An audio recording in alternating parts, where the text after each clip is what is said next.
As we are ready with the tools to run commands in Redshift cluster, we have talked about Query Editor V2 and RSQL. Now let's talk about the Redshift objects, and first is the object hierarchy.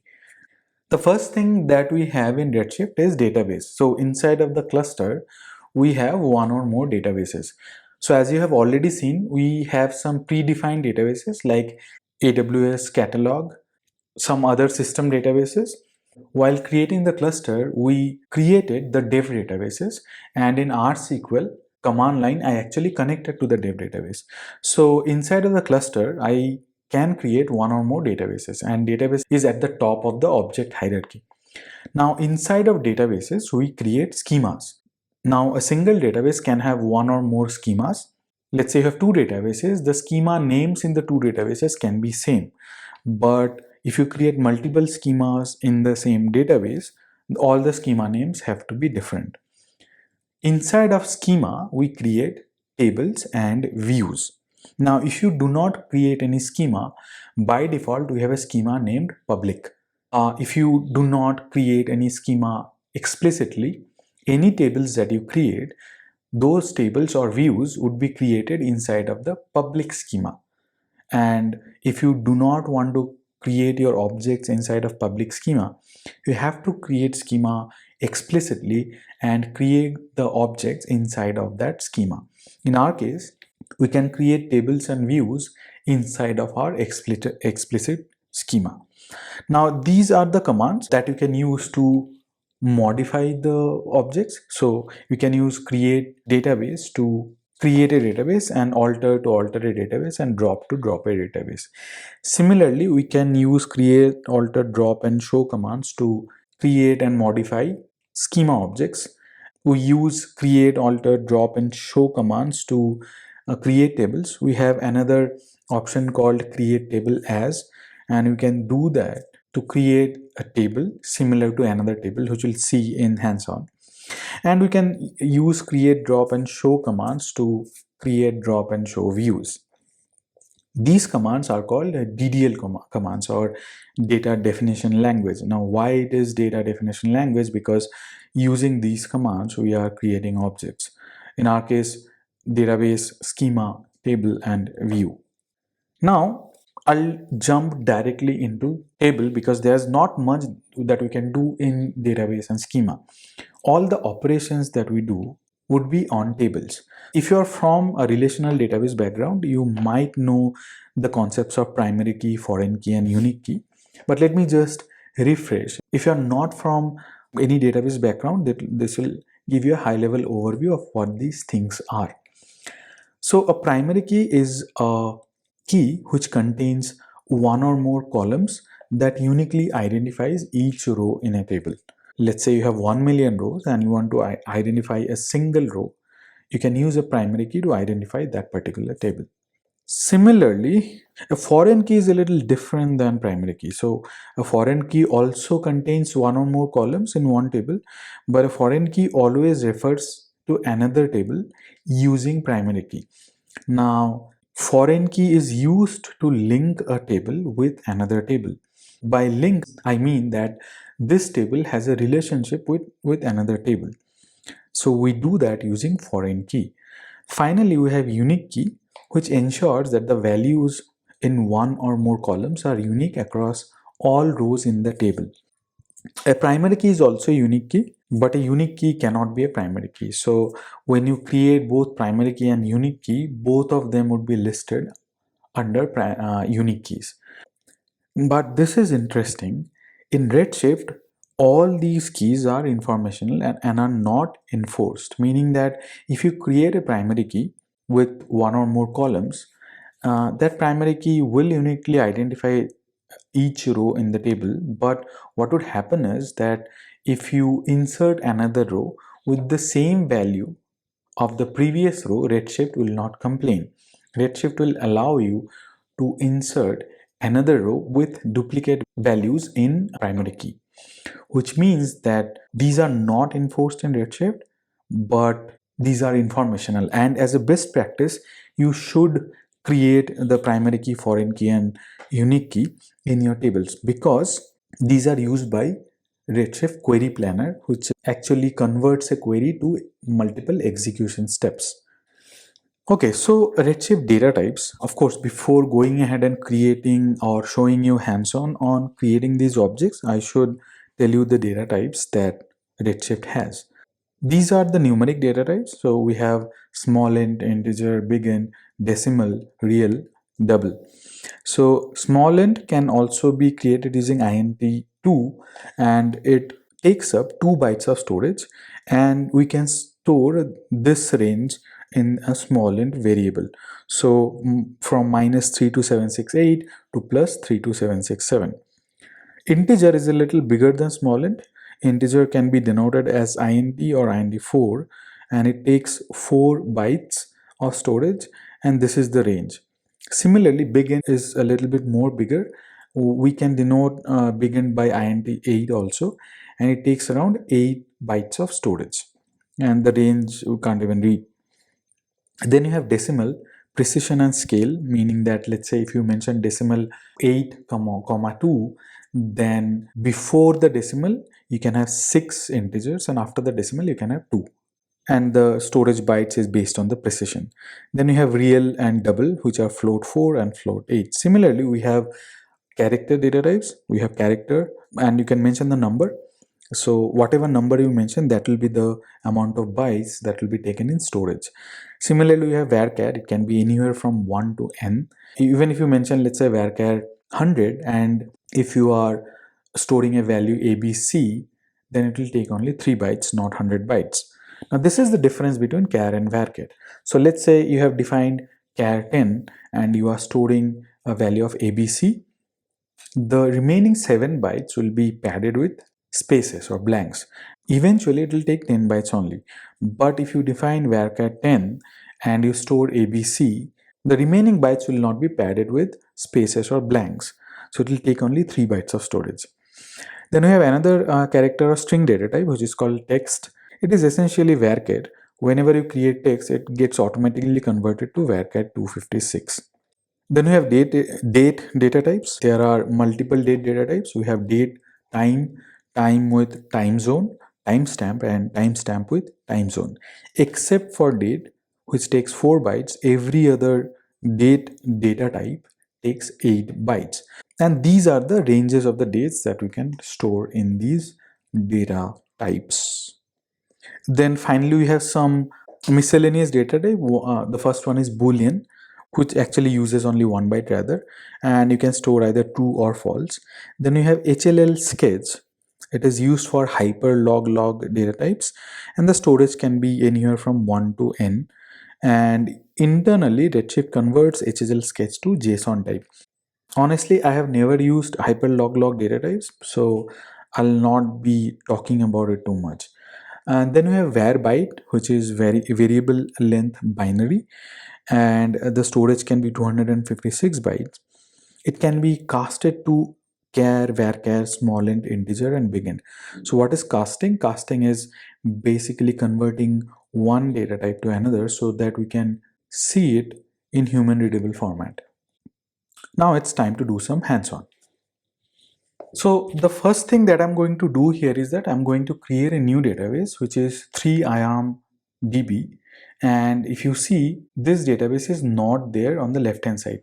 So this is the cluster data engineering on AWS Redshift.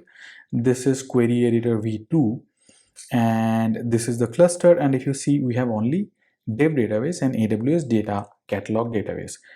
Now let me go ahead and try to see what databases are there in RSQL. And I should be able to see the same databases only. So there should not be any other databases apart from AWS data catalog and dev. All these are internal databases which are not shown in the query editor v2. Now let me go ahead and create this database 3IAMDB. So execution is complete and the database has been created. So on the left hand side, you will not be able to see it unless you refresh it.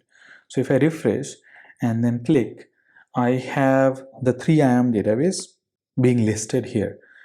And the same database would come here also, but you cannot see it unless you refresh the page in query editor v2. Now once the refresh is done, you see that 3IAM database is listed here. So I'll select this, and here I'll be running the create table commands. But before that, let me go ahead in RSQL and see whether the same database is seen there or not. Now I'll run the /l command again. Now I can see the 3IAM database getting created in the Redshift cluster, and the owner is admin because I logged in using admin ID. This is the administrative user that we created. Now I'll be creating multiple tables. So let me explain all these tables. I'll reduce the size of the result window, and these are the tables. These are again retail tables with very small dataset. We'll be using the small dataset to do our hands-on for objects, but when now going further, we'll be using the larger datasets that we have, that I had shown you, which has around 100 GB, 50 GB, 60 GB of size. The size of these tables would be very small. But what I'm going to do is that I'm going to create multiple tables. The first one is customers table. So the name of the table is customers, and I'm using create table to create the customers table. And these are the columns. From here till here are the columns from customer ID, customer unique ID, zip code, city, and state. And these are the data types: varchar 100 for customer ID and customer unique ID. Customer zip code has integer data type. Customer city also has varchar 100, and customer state has char 3. You know the difference between varchar and char. Now after that, I'm creating primary key. So my primary key is customer ID, and I'm also creating a unique key using customer unique ID. So to create primary key, we mention the word primary space key, and to create a unique key, we mention the keyword unique. Now as I said, that even if we create primary and unique key, Redshift will not enforce it. So we'll see that in the hands-on shortly. So I'll insert I'll insert a duplicate row with the same primary key, and Redshift will not complain. It will not show any error. But we should create these keys, because these are used by the query planner to create effective execution plans. Now there are few other keys also, which are distributed key and sort key. There's something called distribution style also. We'll talk about those things later on. As of now, let us just focus on the object creation. So this is done. Now the next one is orders table. So orders tables, again, there are multiple columns with varchar, and I have introduced a new data type called timestamp. The primary key is order ID. Now here I'm mentioning foreign key using the keyword foreign space key. After foreign key, the column that I'm mentioning is customer ID, which is from all the orders table itself. This customer ID, I could have mentioned one more column also. And same is the case with primary key. I could have mentioned one more column in the primary key as well. But in foreign key, what it says that it references customer's customer ID, meaning this particular customer ID in orders table will refer to this particular customer ID in customers table. Now using this keyword or using this syntax, I'm linking these two tables. I'm saying that all the orders which are there in orders table are actually all the customers rather which are there in the orders tables are present in the customers table also, and they are linked together. So this is called referential integrity. Again, these are not enforced by Redshift, but as a best practice, you should create the same. I've created one more table called products, which does not have any relation or referential integrity. It has only primary key. Then I have created sellers table, which also does not have any referential integrity or a relation. It only has a primary key. Finally, I am creating an order items table, which has a primary key of order ID, and it has two relations, to products table and sellers table. Now let's see the relation or the referential integrities. So the foreign key is product ID, which is actually this product ID in the order items table, and it is referencing the products table's product ID column. So let us scroll up and see the products table. It also has a product ID. So there's a link between order items table and the products table. So if I want to find out the details of the products, I can join the order items table and the products table using product ID. Similarly, I have another relation with the sellers table. The foreign key is seller ID in the order items table, which is referencing the seller ID column in the sellers table. So again, if I have to find out the details of the seller, I'll be joining sellers table and order items table on seller ID column. So all these tables, the commands are ready. So I'll have to execute this. Before that, I want to show you in this list that I do not have any table in 3IAM and I have only public schema, right? I do not have any other schema. And if you see, the table is 0. Now, if you see, I am just mentioning the table names, order items, sellers, products, etc. So these tables would be created in the public schema by default. If I want to create schema explicitly, I can create a schema and mention that particular schema here. So how do I do that? Let's say I create schema retail. I'll have to mention this retail schema everywhere in the tables, or else there's another way of setting the default schema. So I can change the default schema from public to something else using something called a search path. We'll see that later on. But as of now, let me use this particular syntax to create all these tables in the retail schema. I'll have to mention retail here also. Otherwise, what will happen is that the public.customers table will be picked because that is the default schema. And we do not have any tables in the public schema. And I'll make the changes in this particular statement also. All these commands are there in the command sheet. All right, so now this is saved in this particular DDL query editor. Click on run. So these SQL statements would get executed. So let's see what happened. Schema got created. Retail customers got created. Retail orders got created. Retail products got created. Same is the case with sellers and order items. So if you see, all these SQL statements got executed one after the other, and all the tables got created. Now if I take a look at 3IAMDB, of course I can see only public schema now because I'll have to refresh. So once the refresh is done, I should be able to see the retail schema. So if you see, I have this retail schema, and inside of this I should be able to see 5 tables, which is the case. Now what we can do with the table, so this is the customer table. Now if you click on this, it will tell you all the fields that it has and the corresponding data type and compression and nullability. So I have not talked about compression yet. Now if you select order items, it will tell you the schema of the order items here. Same is the case with order, so on and so forth. Now what I'll do is, let me go to RSQL and take a look at these tables. Let me connect to 3IAM database. I'll have to take a look at the schema. So I should have 2 schema, retail and public. If you have to see all the tables in retail schema, you'll have to type /d retail.star, and it will show you details of all the tables. So these are the tables that we have. Obviously we'll not go into the details right now. So the tables got created, and we can see it both in query editor and Redshift RSQL.